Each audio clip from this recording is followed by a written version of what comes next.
Today on Blue 58, the Packers have been on quite a journey this season, and today's matchup takes them back to a place they haven't been in quite a while. This weekend, the Packers are supposed to win. Blue 58! Hello and welcome to another episode of Blue 58, the one and only podcast of thepowersweep.com. I am your host, John Meerdink, and I am happy to be with you here for another episode. Just a reminder before we get started, we are doing our annual fundraiser this year. This year, raising fund for Aaron Jones Foundation, the A&A All the Way Foundation. Details are in your show notes here and at thepowersweep.com. Also want to take a second and remind you about something I haven't been doing a good job of reminding you of this year. Our Patreon and Substack subscriptions. You can support the Power Sweep and Blue 58 by heading to patreon.com/thepowersweep or thepowersweep.substack.com and becoming a member for any amount that you would like. On Patreon, on Substack, there is a fixed amount. That's just how the platform works. But doing so will help you support us, keep us ad-free, and gives you an opportunity to get some bonus content and access to our Discord server where you can hang out with Packers fans from all over the world. So consider that this holiday season maybe a gift to yourself and a gift to the Power Sweep as well as you do it.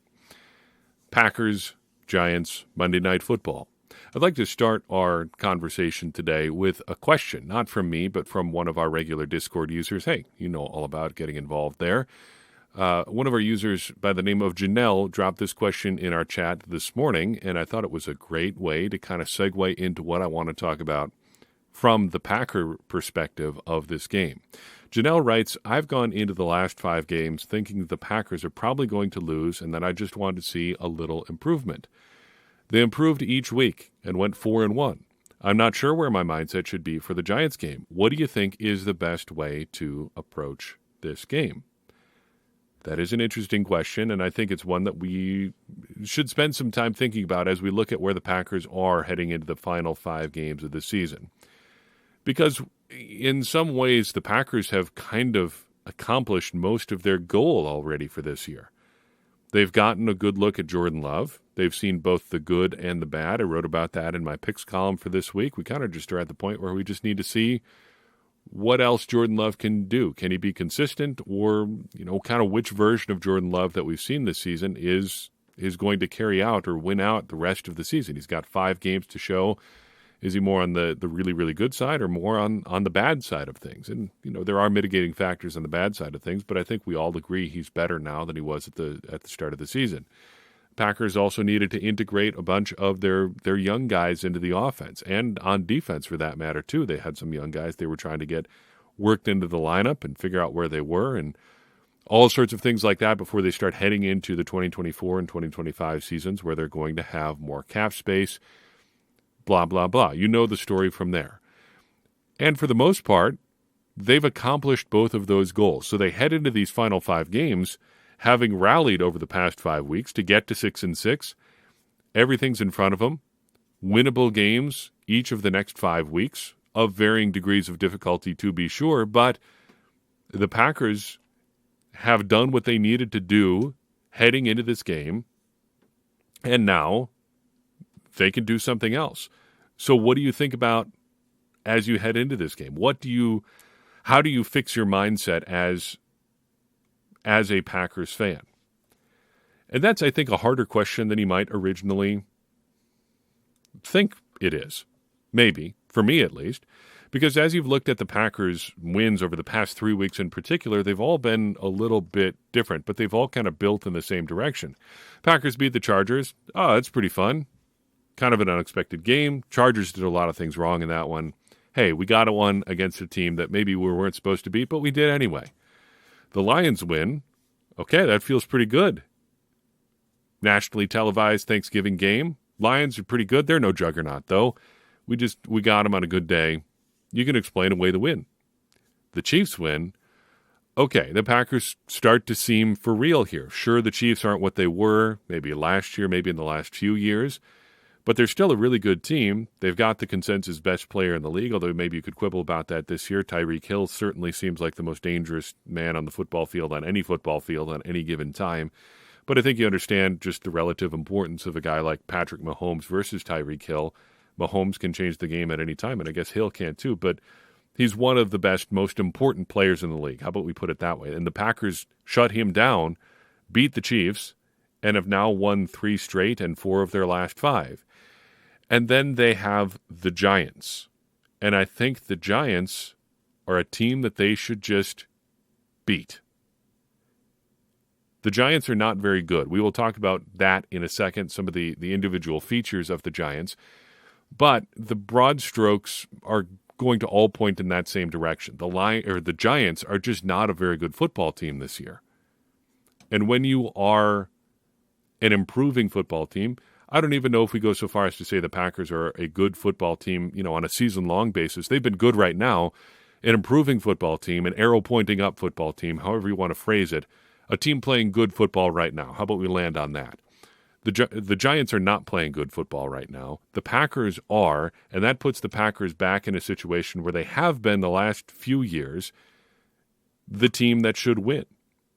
And that's an interesting spot for this Packers to be in, because that's one of the phases that's kind of on the horizon for a young and improving team, and this is one of the Packers' first tastes of it. I don't know what you're going to end up calling this era of the Packers, the post-Rodgers era, the Jordan Love era. We call it the Jordan Love era for right now.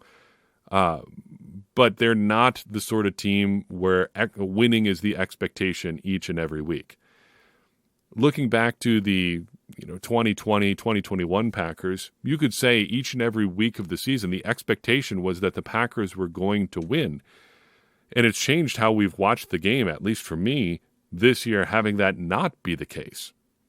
Because back in 2020, back in 2021, the Packers didn't win every game, but it felt like they should, or at least they should win in a certain kind of way on top of that.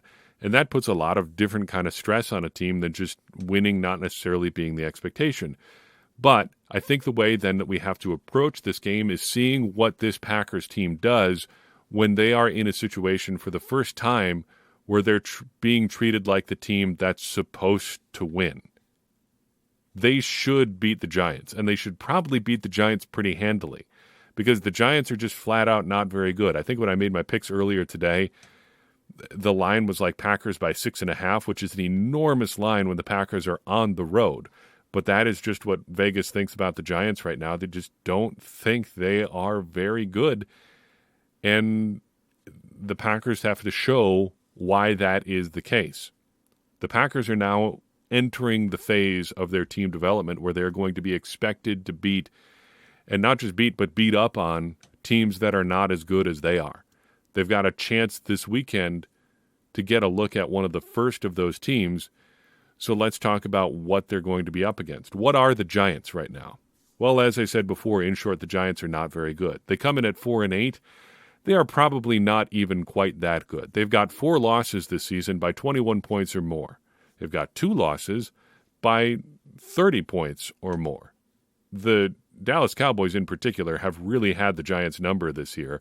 They opened up the season beating the Giants 40-0, and then they come back in November, 3 weeks ago, November 12th, and the Cowboys beat the Giants 49-17. So 89 combined points hung on you by one team over the course of 2 games. 89-17, the combined score of Giants-Cowboys this year. The Giants ending up on the wrong end both times. They are 2-2 in games decided by 7 points or less, so it's not like they're just getting unusually unlucky in close games. It's safe to call them a bad football team. They're playing a lot of bad football. If they're not a bad football team, they're just sure are playing badly a whole lot of the time. Their head coach is Brian Daboll, who comes over from the Buffalo Bills last offseason. Well, 2 offseasons ago, I guess, technically now, depending how you want to count. Well, if you count it, it's 2 offseasons ago, so that's how you count it. Anyway, he came over kind of with the offensive mastermind kind of label after having done some good things with Josh Allen and the Buffalo Bills. He got some interesting attention last year for his unique construction of his staff. He hired a couple people and then basically had those core guys vote and suggest who else they wanted to fill out the staff.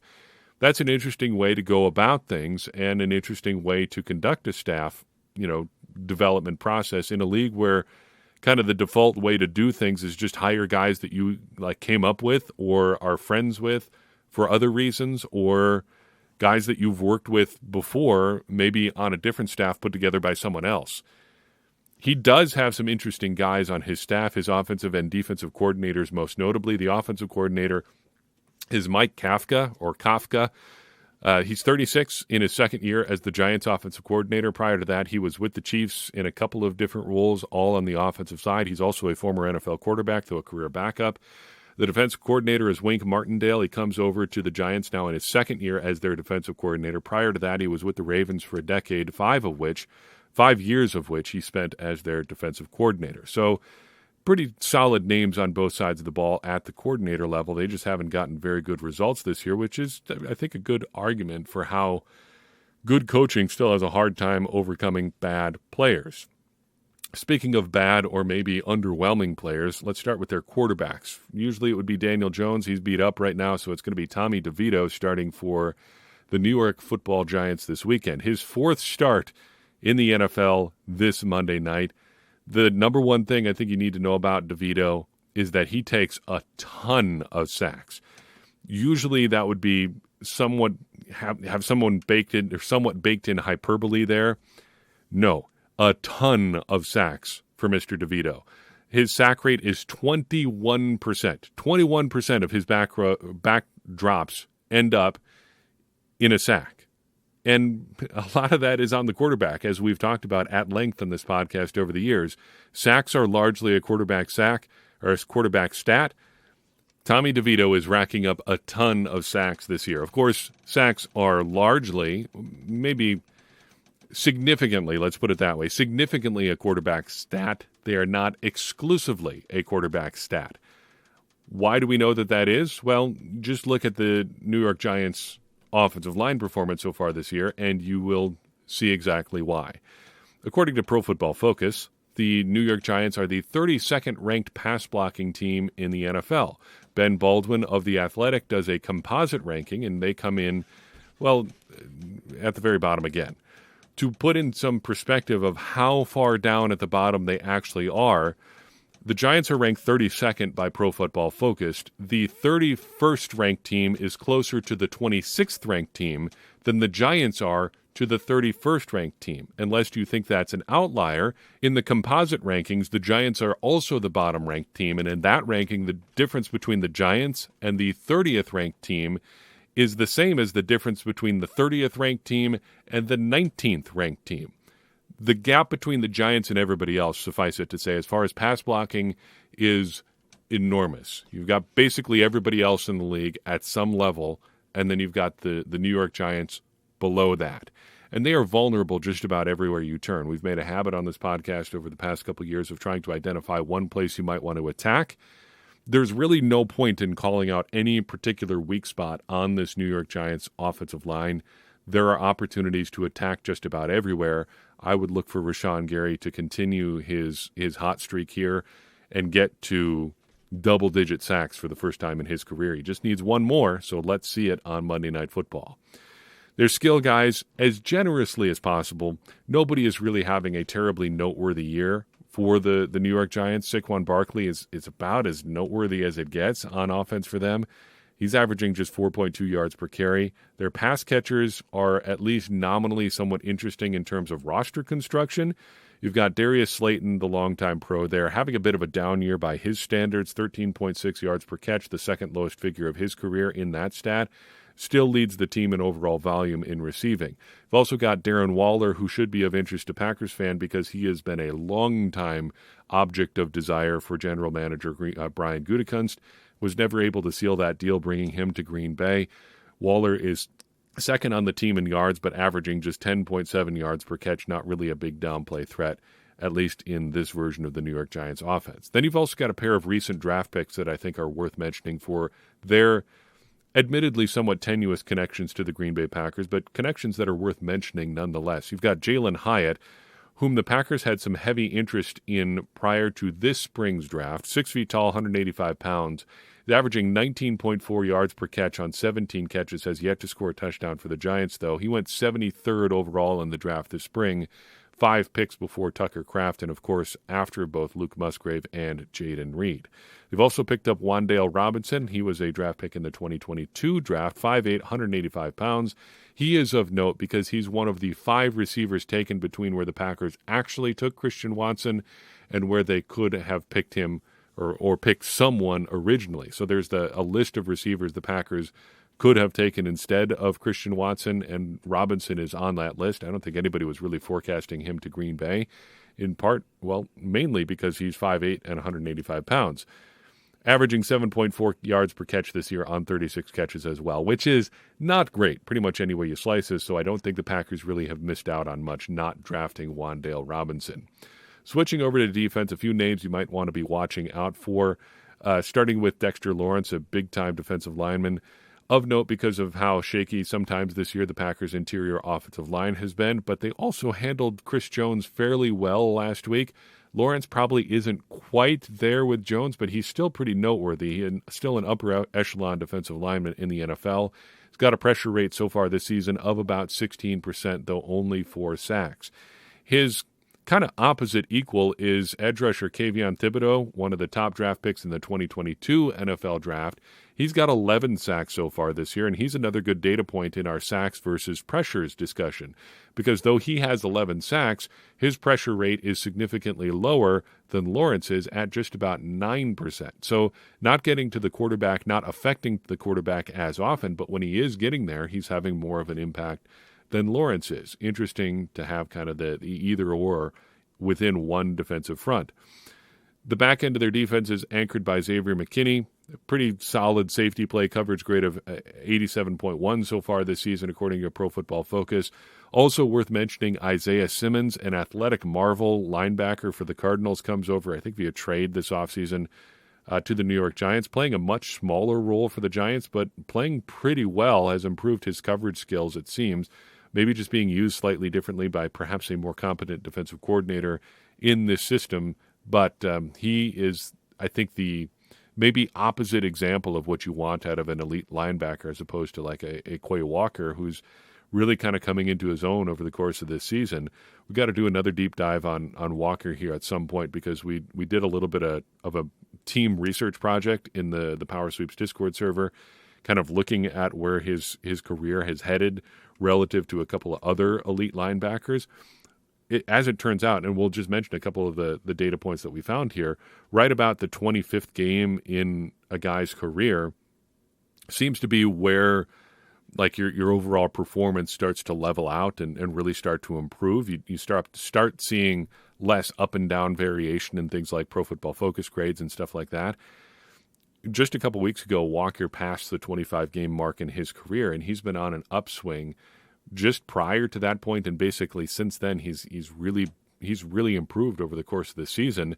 I think there's a conservatively optimistic case to be made that Walker is really becoming the guy that he's supposed to be for the Green Bay Packers this year. Speaking of Walker, speaking of the Packers, what do we want to see from the Packers this week? For starters, I think we want to see if Jordan Love's hot streak continues. This is more of a curiosity point than anything else, but obviously the Packers are always going to need and want their quarterback to play well. Can Jordan Love continue to play at the level that he's been? I don't see a whole lot of reason that he can't, considering that his other skill position players are starting to get a little bit healthier. You might have Dontavian Wicks back out on the field this year, or not this year, this week. Luke Musgrave still probably a ways off if we see him at all again this year. Maybe not Christian Watson, but everybody else should probably be a little bit healthier. Jaden Reed played last game a little bit banged up as well. So the pass catchers should be healthier than they were last week against a defense that may not be quite as skilled as the Chiefs is. Perhaps he can continue his hot streak, and maybe it's just primetime Jordan Love that we need to keep seeing. Nationally televised games, he plays well, so maybe we can go 3 in a row on the big national audience games, getting a good look at Jordan Love. Then A.J. Dillon. I want to see how he continues to play. The stats are never going to wow you, it seems, with A.J. Dillon. Maybe that's just where we are on his career. But his game last week against the Chiefs is about, I think, all you could ask for from a Packers back this year. the Packers have become a team that really wants to just get the ball out to their numerous speedy receivers on the outside. They've got a bunch of guys who can get open and, enough different targets that you have a hard time slowing down all of them at once. Dillon has just got to keep churning away and make sure the metronome of the offense stays bup, bup, bup, bup, just consistent. That's what the Packers have always needed him to be, and hopefully that's what he can continue to be heading into this week as the Packers, again, are going to be playing a fairly cold game. It's cold weather December, cold weather Dillon continue to play like we've seen him over the past month or so. On the flip side, on the other side of the ball, I want to see what Rashawn Gary can do in terms of righting a small historical wrong in his still young NFL career. And I'm saying that pretty tongue-in-cheek here because he's having a wonderful season. There's no end of good things that you can say about Rashawn Gary, just who he is as a player, who he is as a person. And yet he has one small gap in his statistical resume, and we have to go back to last season to talk about it. Because last season, Rashawn Gary started the year on a remarkable hot streak, had 7 sacks in his first 6 games, except he was held basically completely in check against the New York Giants. No sacks, no quarterback hits, and that's the only game out of the first 6 of the season, or maybe out of the first 7 of the season, where he did not get to the quarterback.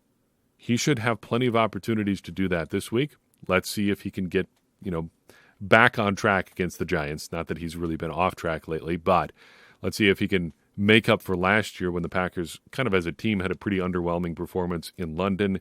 He needs to, maybe he gets 2 for us this week just to say, okay, we missed out on one last year. Let's get 2 just to make it sure. Hey, let's make it 3 just to be solid here. I don't have any problem with that. In the secondary, we've got a big question mark this week because Eric Stokes is back, sort of, from injured reserve. It looks like he is trending towards maybe being available on Monday night. There is like 5 qualifiers in that sense. He's trending towards maybe playing on Monday night after having been on injured reserve for, more than a month now, after coming off injured reserve and playing a grand total of 4 snaps. Can he get onto the field at all this week? And if he does he actually play on defense? And if he does play on defense, what's his role in the secondary? Is he the Packers' 3rd outside corner at this point between Carrington Valentine and Corey Ballentine playing pretty solid lately? It'd be hard to take snaps away from them so Eric Stokes can get on the field. Stokes has a long way to go to get back to where he was during his solid 2021 rookie campaign. Maybe that starts this week. And then finally, the last thing I want to take a look at is the Packers' timeshare on the offensive line. How do things go with Yosh Nijman and Rasheed Walker? When do they switch spots? And for that matter, when do John Runyan and Sean Ryan switch spots? And do either or all of them have trouble with the 2 pass rushers we noted up front for the New York Giants? Those are my questions. Those are the things that I want to see.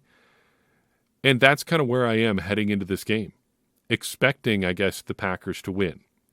I want to be careful, though, that we don't fall into something that I felt like I struggled with a lot late in the Aaron Rodgers era. It got to be, and it should never be this way, but it got to be almost stressful to watch Packers game because there was that expectation of winning all the time.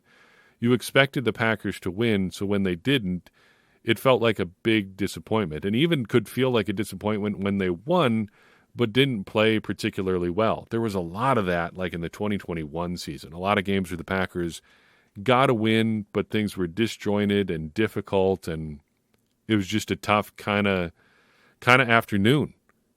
And you walk out of that game saying, yeah, we won, but we've got a lot of questions, or we don't feel like we learned anything. I don't ever want to get to that point, or at least I want that point to be far away for the, let's just call it the Jordan Love era Packers at this point. I hope we don't get to the point that we are so ready for this team to be winning all the time that we're starting to maybe not even appreciate Packers wins as much as we should. Because heading into a game where the Packers should win, I just don't want to be disappointed for anything other than a loss. And I always want to encourage myself to be less disappointed in a loss because it's not like there was anything I could have ever done about it anyway. Yeah, it's disappointing. You want the Packers to win all the time, but I think maybe just part of being a healthier Packers fan, in addition to being a smart one, if we can even call ourselves smart Packers fans, is just having the proper perspective on wins and losses, even in a game the Packers should probably win. That's all I've got for you in this episode of Blue 58. I appreciate you tuning in. I'd appreciate it even more if you would take a second and share this episode with someone you think would enjoy it. That's going to help more people find the show and get more people involved in this conversation you and I are having about the Green Bay Packers. I'd also love it if you would take a second and support the A&A All the Way Foundation, Aaron Jones Foundation, however you can, whatever amount you feel is appropriate. Let me know about it. Send me a screenshot of your donation to thepowersweep1959@gmail.com, because he's a worthwhile guy to support. If we can do a little extra for his charity at this time of year, I think it's a fun project for us to work on together. In any case, get out there and keep trying to be smarter Packers fans, because as I always say, smarter Packers fans are better Packers fans, and better Packers fans are what we all want to be. I'm your host, John Meerdink. We'll see you next time on Blue 58.